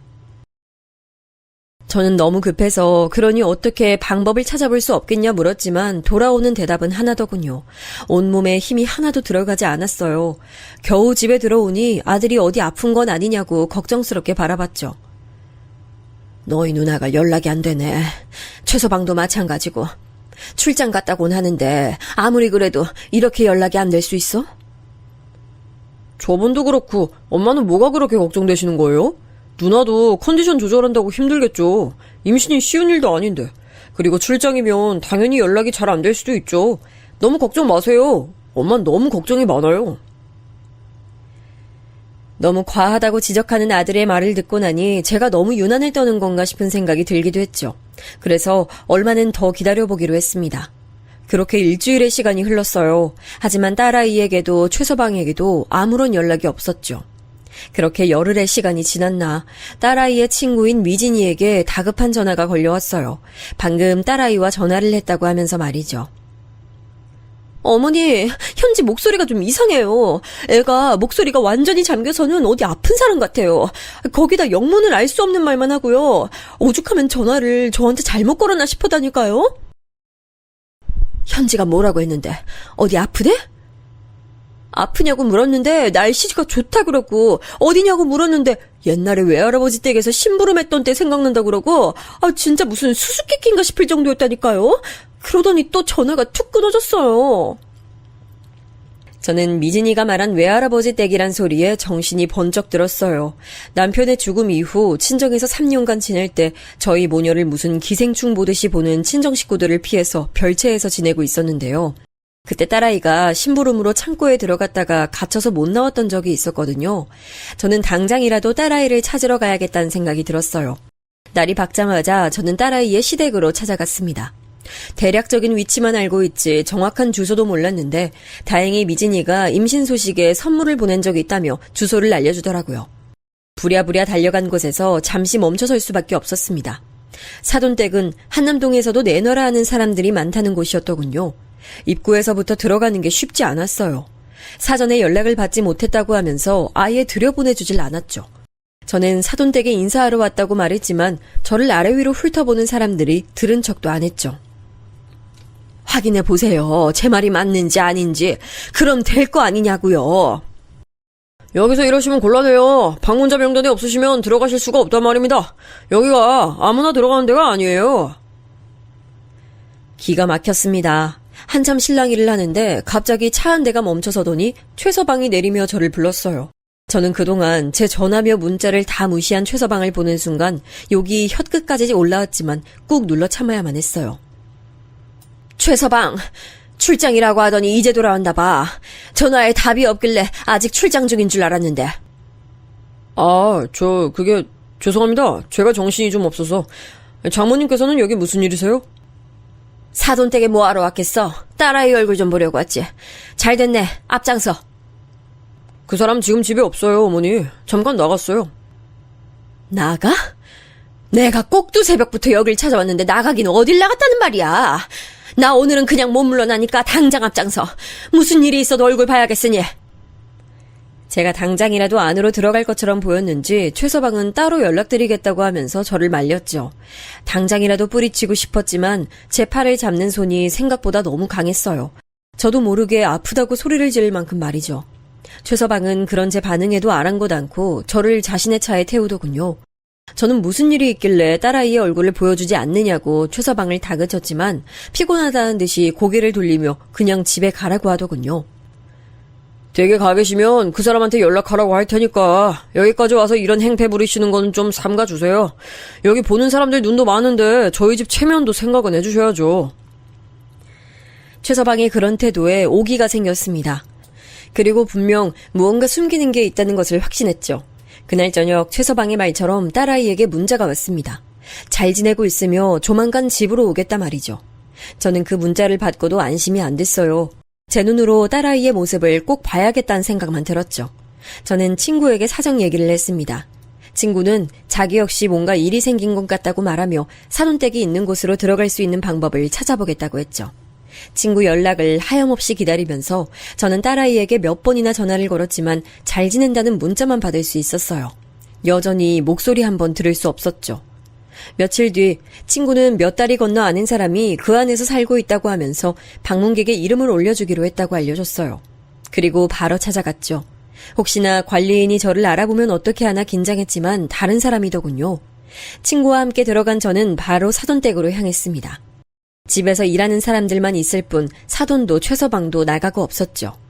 처음엔 아무도 없다고 들여보내주질 않아서 이대로 물러나야 하나 싶었는데 곧 정장을 차려입은 여자분이 나와선 잠시 들어오라고 했죠.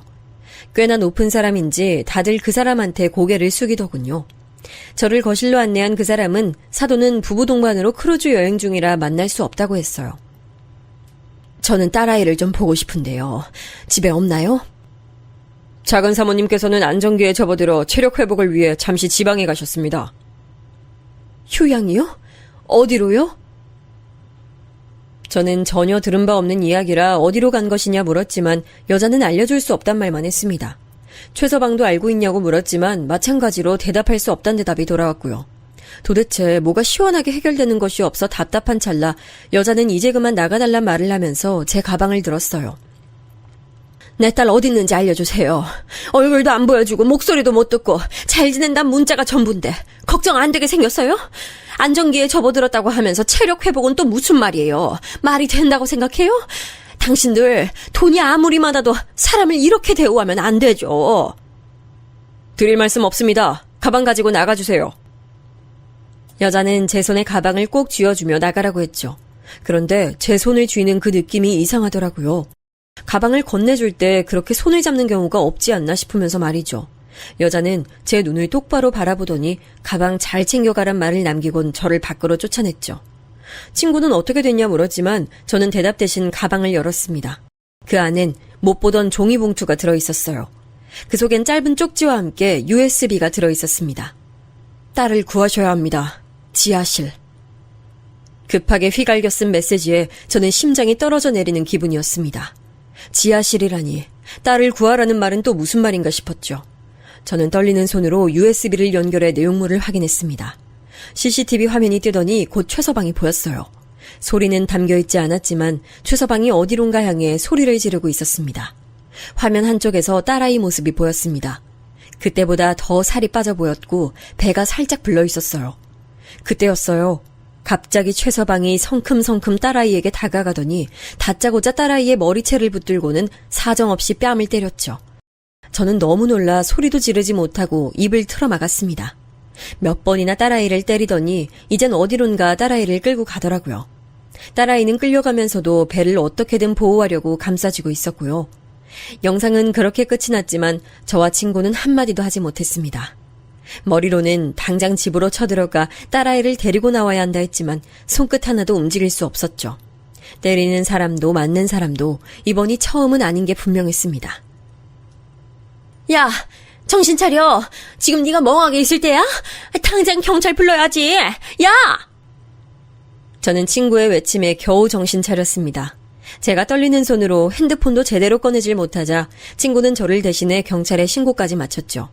저는 아들에게도 전화를 걸어 사정 얘기를 했습니다. 아들은 당장 주소를 남겨달라고 하곤 제게 경찰이 올 때까지 절대 먼저 들어가면 안 된다 하더군요.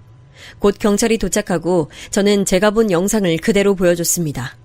경찰도 깜짝 놀란 얼굴을 하더니 바로 119와 지원을 요청하곤 사돈댁으로 향했죠. 경찰은 제게 들어오면 안 된다고 했지만 저는 다 뿌리치고 따라 들어갔습니다. 입구에서부터 실랑이가 벌어지고 있었어요. 경찰의 말에도 그런 일 없다고 말하며 절대 들어오면 안 된다고 사람들이 막아서고 있었죠. 얼마 안 있어 증원된 경찰과 함께 최서방 얼굴도 보였습니다. 오해라고 말하며 집에는 아무도 없다고 말하더라고요. 여기가 어디라고 들어와? 집에 아무도 없다니까? 장모님 진짜 왜 그러세요? 그 사람 별장에서 쉬고 있다니까요. 그 입 다물어. 감히 내 딸을 개패듯이 패? 그것도 네 애를 가진 여자를? 네가 사람 새끼야? 제 외침에 최서방의 얼굴에 표정이 싹 사라지더군요. 진짜 좋게 말할 때 가셔. 앞으로 경찰 생활 편하게 하고 싶으면 그냥 가. 확 서장한테 전화해서 지랄하기 전에. 바뀐 분위기에 경찰들도 무언가 사건이 있다고 생각이 들었는지 제가 보여준 영상을 내밀며 확인하겠다고 말하곤 집으로 들어갔죠.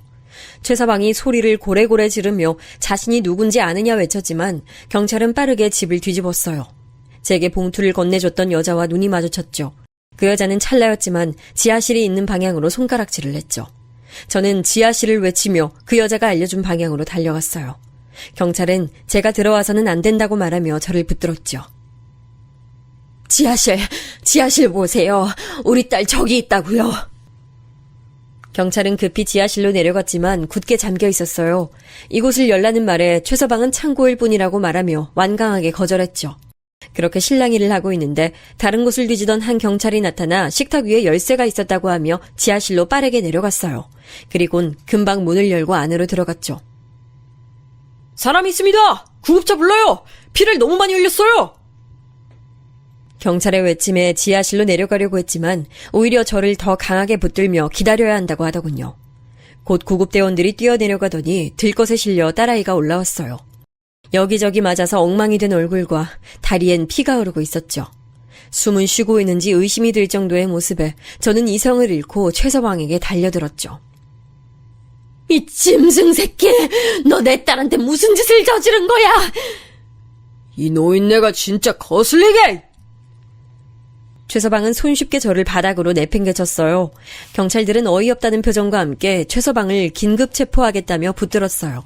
최서방은 그런 경찰들에게까지 주먹을 휘두르며 자기가 누군 줄 알고 몸에 손을 대냐고 소리를 질렀죠.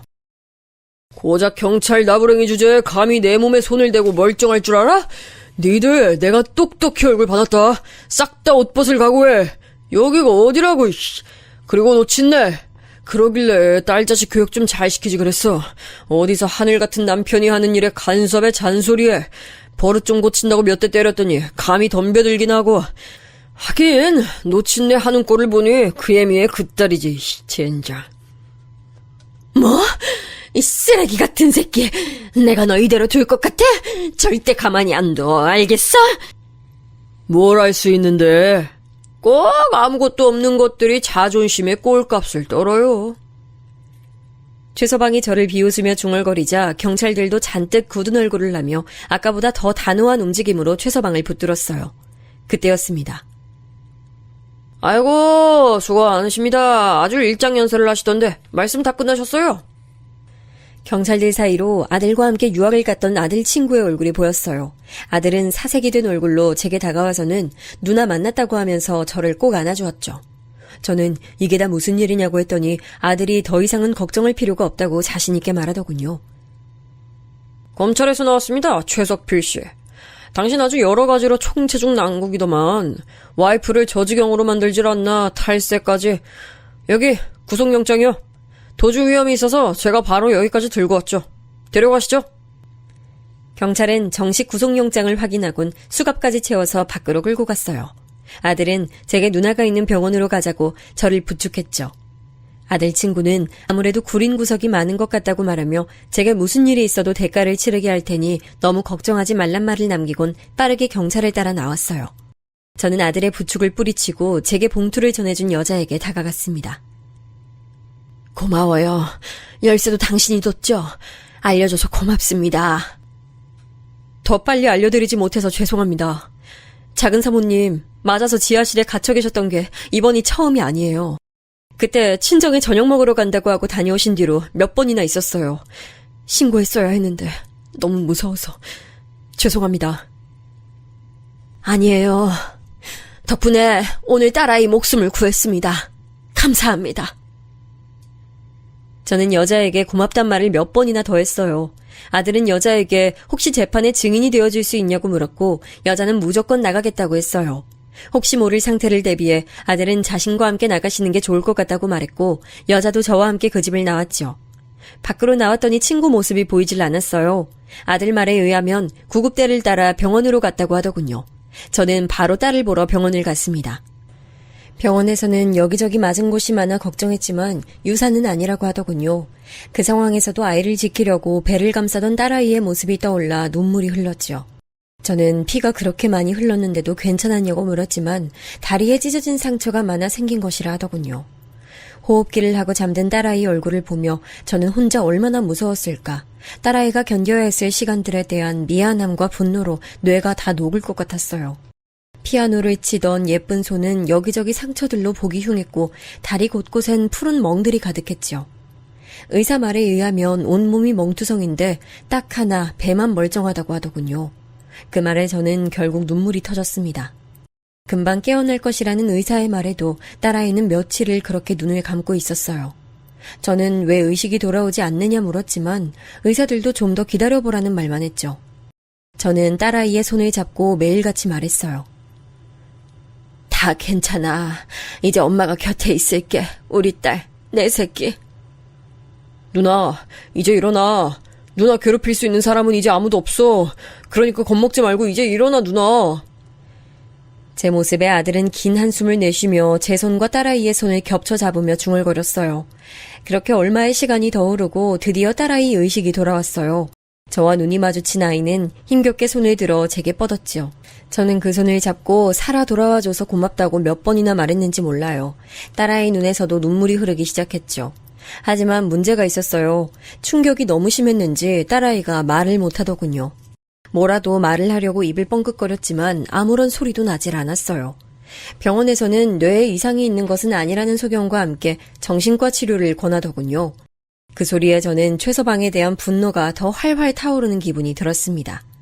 퇴원해도 된다는 말에 딸아이를 데리고 집으로 돌아온 저는 회복에 온 신경을 쏟았어요. 그 사이 사돈이 한국으로 돌아왔는지 집으로 찾아왔더군요. 저는 문을 닫아 걸고 아무 할 말이 없다고 말하곤 그 사람들을 쫓았어요. 하지만 쉽게 물러날 사람들은 아니었는지 학원까지 찾아왔더군요. 원래 그런 애는 아닌데 술만 들어가면 막무가내가 되어버렸어요. 사람 하나 살린다 생각하시고 한 번만 용서해 주세요. 앞으로 술은 절대 못 마시게 하겠습니다. 그러니까 이보세요. 당신 아들이 우리 딸한테 무슨 짓을 했는지 보기는 하셨어요? 영상 아주 잘 남아있을 텐데 그걸 봤으면서 내 앞에 나타나서 용서? 용서란 말을 입에 올려요? 저희가 그 점에 대해선 충분히 보상을 해드릴 테니. 보상이요? 무슨 보상? 돈? 집? 부동산? 뭘로 보상하시려고요? 당신들은 그런 걸로 보상이 되는 모양인데 우린 아니거든요. 당신 아들이 저지른 죄가 그거 하나만은 아니던데. 우리한테 이렇게 찾아와서 빈다고 해결될 일이겠어요? 알아보니 저지른 범죄들이 한두 가지가 아니던데 그동안은 그 돈으로 입막음이 됐을진 몰라도 이번엔 천만의 말씀이에요. 그러니까 돌아가세요. 자꾸만 저를 붙들며 이야기해보자고 하는 안사돈의 손을 강하게 뿌리쳤습니다. 자식의 잘못된 모습을 그대로 방치한 것도 죄라면 죄일 텐데 이 사람들은 그저 원래 그런 애가 아니라는 말로 얼버무리려고 하는 게 너무나도 가증스러웠죠. 그대로 나가려다 저는 그 사람들을 바라보며 말했습니다. 해주실 게 딱 하나 있네요. 이혼 서류, 친자 포기와 양육 포기 서류. 그것들 보낼 테니 도장 찍으세요. 딸아이한테 미안한 마음이 조금이라도 남아있다면 말이에요. 그걸로 저희 집에 뭔가 바랄 생각은 꿈도 꾸지 마시고요.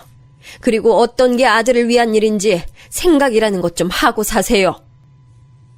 저는 뒤도 돌아보지 않고 카페를 벗어났고 변호사를 통해 그 모든 서류들을 받을 수 있었습니다.